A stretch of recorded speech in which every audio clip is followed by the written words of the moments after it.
Greetings, listeners! Today's Campfire ghost story is by Mary Austin, and it is titled The Pocket Hunter's Story. Before we begin, a brief note. In her book, The Land of Little Rain, Mary Austin describes the pocket hunter as a kind of prospector in search of pockets. Quote, "A pocket, you must know, is a small body of rich ore occurring by itself in a vein of poorer stuff. Nearly every mineral ledge contains such, if only one has the luck to hit upon them without too much labor." End quote. And now, let's begin. The crux of this story for the pocket hunter was that he had known the two men, Mac and Creelman, before they came into it. Known them, in fact, in the beginning of that mutual distrust which grew out of an earlier friendliness into one of those expansive enmities which in the spined and warded humanity of the camps have as ready an acceptance as the devoted partnerships of which Wells Bassett furnished the preeminent example. It was, he believed, in some such relationship their acquaintance had begun, and from which they now drew the sustenance of those separate devils of hate that, nesting in the corrosive hollows of their hosts, rose to froth and rage, each at the mere intimation of a merit in the other.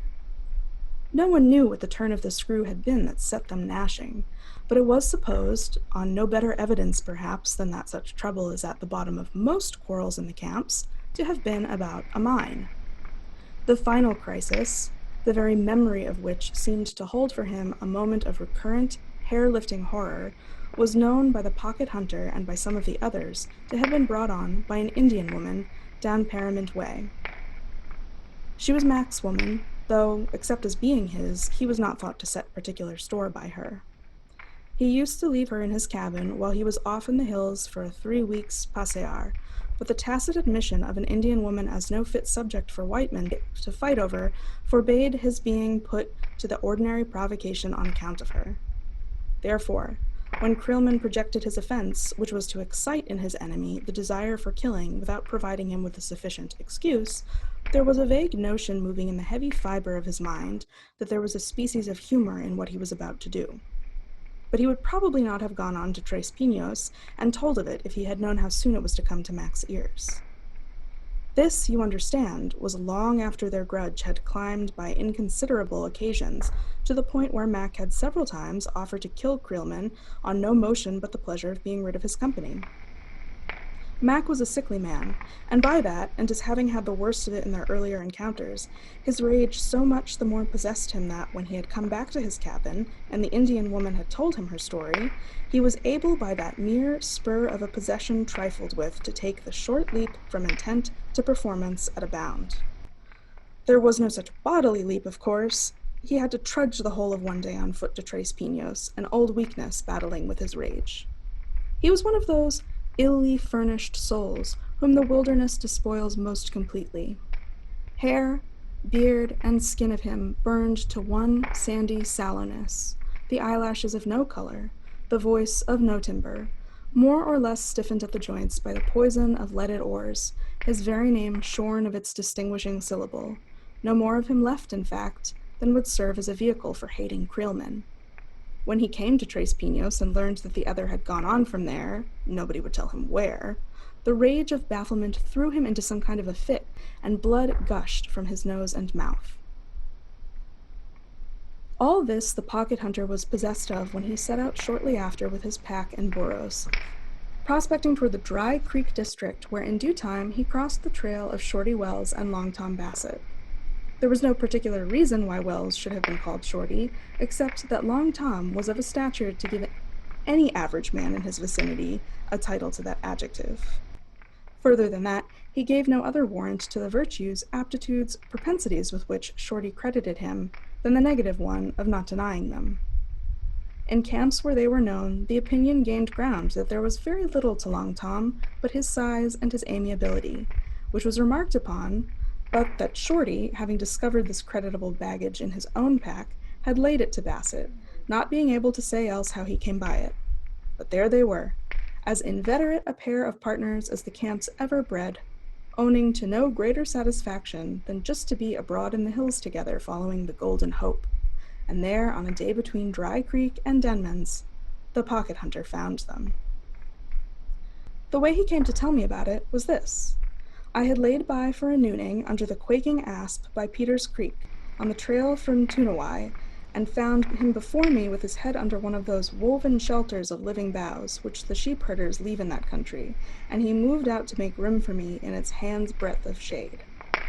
Understand there was no more shade to be got there. Straight before us went the meager sands, to every yard or so of space its foot-high, sapless shrub.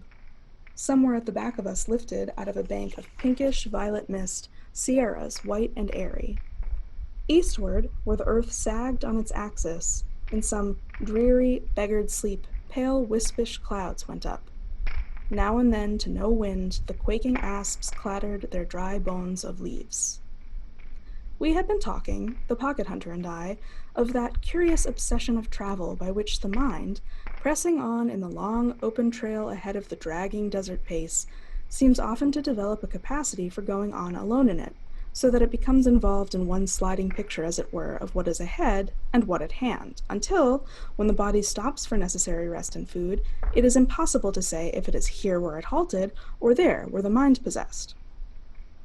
I had said that this accounted to me not only for the extraordinary feats of endurance in desert travel, but for the great difficulty prospectors have in relocating places they have marked, so mazed they are by that mixed aspect of strangeness and familiarity that every district wears, which, long before it has been entered by the body, has been appraised by the mind. But suppose, said the pocket hunter, it really does go on by itself. And where, I wished to know, would be the witness to that, unless it brought back a credible report of what it had seen? Or done, suggested the pocket hunter, what it set out to do. That would clinch it, I fancy. But the mind can only take notice, I protested. It can't do anything without its body. Or another one, suggested the pocket hunter. Ah, said I, tell me the story. It was, went on the pocket hunter, after he had told me all that I have set down about the 4 men who made the story, about 9 of the morning when he came to Dry Creek on the way to Jawbone Canyon, and the day was beginning to curl up and smoke along the edges with the heat, rocking with the motion of it, and water of mirage rolling like quicksilver in the hollows. What the pocket hunter said exactly was that it was a morning in May, but it comes to the same thing. He had just come out of the wash by Cactus Flat when he was aware of a man chasing about in the heat fog and making out to want something more than common. Even as early as that in the incident, the pocket hunter thought he had encountered some faint, floating films from that coil of inexplicable dreadfulness in which he was so soon to find himself involved. And yet, he was not sure that it might not have been chiefly in the extraordinary manner of the man's approach, seeing him caught up in the mirage, drawn out and dwarfed again, like some kind of human accordion, said the pocket hunter, and now rolled toward him with limbs grotesquely multiplied in a river of mist. Presently, however, he got the man between him and the sun in such a way that he was able to make out it was himself who was wanted, and when he had slewed the burros round to come up to him, he could see plainly who it was, and it was Wells. It was altogether so unusual a circumstance to find Shorty Wells anywhere out of eyeshot of Tom Bassett that it was not reassuring, and Shorty himself was so sensible of it that almost before any greeting passed, he had let out with certain swallowing of the throat that Tom was dead. It appeared the 2 of them had come over Tinpa 2 days before, and Bassett, who had a weakness of the heart that made high places a menace to him, had accomplished the pass apparently in good order. But when they had taken the immense drop that carries one from the crest of Tinpa to Dry Creek like a bucket in a shaft, something had gone suddenly, irretrievably wrong. There had been a half collapse at the foot of the trail, and a complete one a few miles back on the trail to Denman's, toward which they had turned in extremity. Tom had suffered agonizingly, so that if there had been any place nearer from which help might conceivably have come, Shorty could not have left him to go and fetch it, and along about the hour which the Indians call, all in one word, the bluish light of dawn, Tom had died. All the way back to camp, after he met the pocket hunter, Shorty kept arguing with himself as to whether, if he had done the one thing or had not done the other, it would have been better for poor Tom. And the pocket hunter assuring him for his comfort that it would not, keeping back by some native stroke of sympathy what he had lately heard at Tres Pinos, that Creelman had a cabin in the Jawbone and was living in it what time Mac was camping on his trail. It was no farther from the foot of Tinpa than they had come toward Denman's, but in the opposite direction, and from their not turning there it seemed likely they had not heard of it. Kinder if Shorty might never come to know, seeing he had not known it in time to be of use to Tom. And this was a point the pocket hunter was presently to make sure of, that neither Shorty nor Long Tom was acquainted with the location of the cabin, nor with Mac, nor Creelman by sight. As it was, he made the most of comforting Shorty for having stayed by his partner to the last. "I never left until he croaked," Shorty told him. "It was along toward morning he went quiet, and just as I was going for to cover him with the blanket, he croaked, and I come away." There was that touch of dread in him which ever the figure of death excites in simple minds, which, perhaps as much as the wish to bring help to the burial, had turned him from the body of the friend who was, and now kept his eyes fixed persistently upon the ground, as they came back to it across the flat, which here, made smooth and shining, leprous patches of alkali, presented no screen to the disordered camp higher than the sickly pickle-weed about its borders. The pocket hunter, therefore, as they came on toward the place, where from 2 crossed sticks of Shorty's fire a thin point of flame wavered upward, had time for wondering greatly at what he saw, which was so little what he had been led to expect there that he had not found yet any warrant for mentioning it, when Shorty, gathering himself toward what he had to face, lifting up his eyes, let out a kind of howl and ran. The pocket hunter said he did not know how soon Shorty grasped the fact, which he himself perceived with his eyes, some time before his intelligence took hold of it, that the body lying doubled on the sands some yards from the empty bed was not the same that Shorty had left stiffening under the blanket. He thought they must have both taken account of it at the same time, and been stricken dumb by the sheer horror of it, for he could not remember a word spoken by either of them, between Shorty's sharp yell of astonishment and the time when they took it by the shoulders and turned it to the sun. The limbs were still lax enough with recent life to settle slowly as they stirred the body. There were no wounds upon it, but blood had gushed freely from the nose and mouth. It was a smallish man of no particular color or complexion, with that slight distortion of the joints common in a country of leaded ores. By these marks, as they discovered themselves in the sharp light, the pocket hunter was able to identify him as a man Shorty had never seen, last heard of at Tres Pinos, where he had fallen by rage into some such seizure as had apparently overtaken him upon the trail. That he should be here at all, and in such a case as this, was sufficiently horrifying, but it was nothing to the appalling wonder as to what had become of Tom. There was the impress of his body upon the bed, and the blanket, shed in loose folds across the foot, now lifted a little and buoyed by the wind, and in all the wide day nothing to hide a man except where, miles behind, the sheer bulk of Tinpa was split by shadowy gulfs of canyons. Shorty was, for the time, fairly tottering in his mind.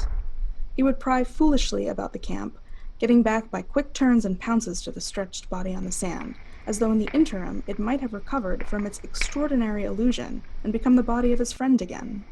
By degrees, the pocket hunter constrained him to piece out the probable circumstances.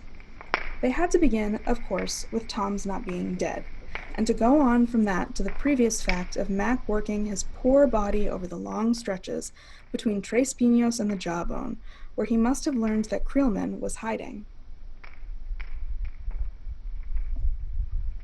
Well, he had a poor body, and it must have given out on him just as he arrived in camp, shortly after Shorty had left it, and, overridden by his errand, had persuaded Long Tom, then recovering from his trance or swoon, to rise and go on with it. To kill Creelman? Tom? Shorty's imagination flagged visibly in the eye of Tom's huge amiability, but the pocket hunter came around triumphantly. Well, he went. But he couldn't have, Shorty put forward, hopefully, as if any bar to his partner's leaving the camp might somehow result in proving him still there. He hadn't stood on his feet for 24 hours and suffered something awful. Besides, he didn't know there was a cabin. If he had, I'd have gone there yesterday. Mac would have told him, of course. Shorty drooped dejectedly before a supposition that, however large the hope it entailed of finding his partner still in the flesh, afforded no relief to the incontrovertible persistence of evidence in his own mind. "But he croaked, I tell you. They're dead when they croak, ain't they?" Whatever was said to that was said by the zzz, zzz, zzz of desert flies punctuating the heavy heat.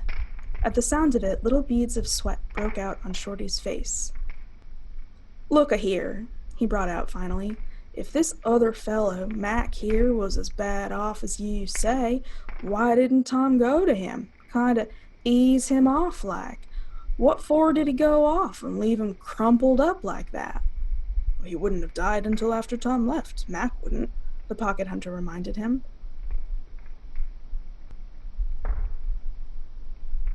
"What makes you so sure?"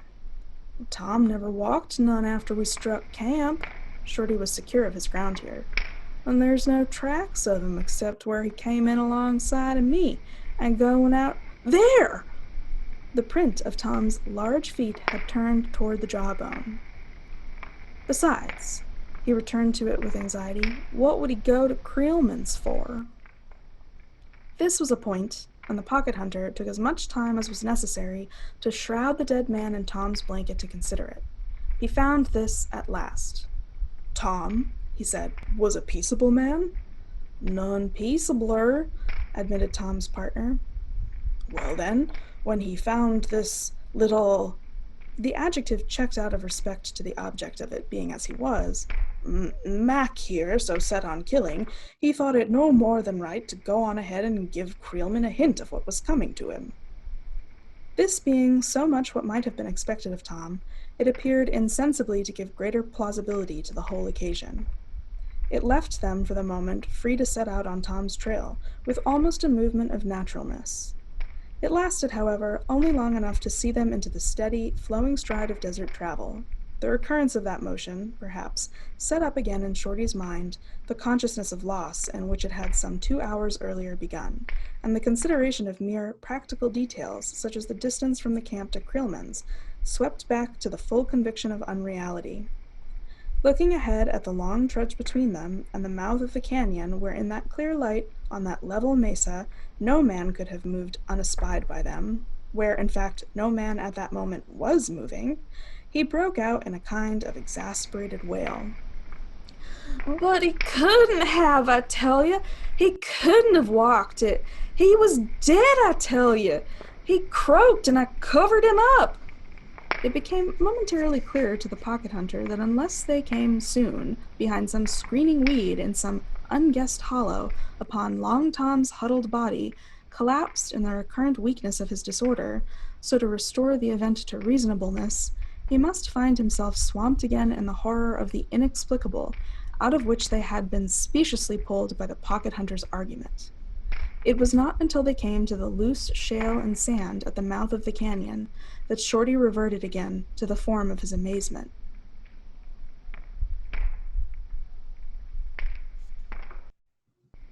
"Did you notice," said he, "anything queer about Tom's tracks?" "Queer how?" "Well, different." "Like he thought he had a game leg?" suggested the pocket hunter. "Well, he hadn't, but the other man, back yonder, he had a game leg." "Shorty! Shorty!" the pocket hunter fairly begged. You mustn't let your mind run on them things." "Well, he had," persisted Wells. His voice clicked with dryness, trailed off whispering.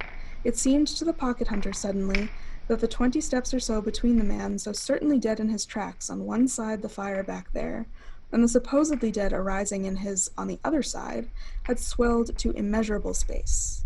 It was then there came into his mind the remainder of that singular obsession of the trail in the notice of which our conversation had begun.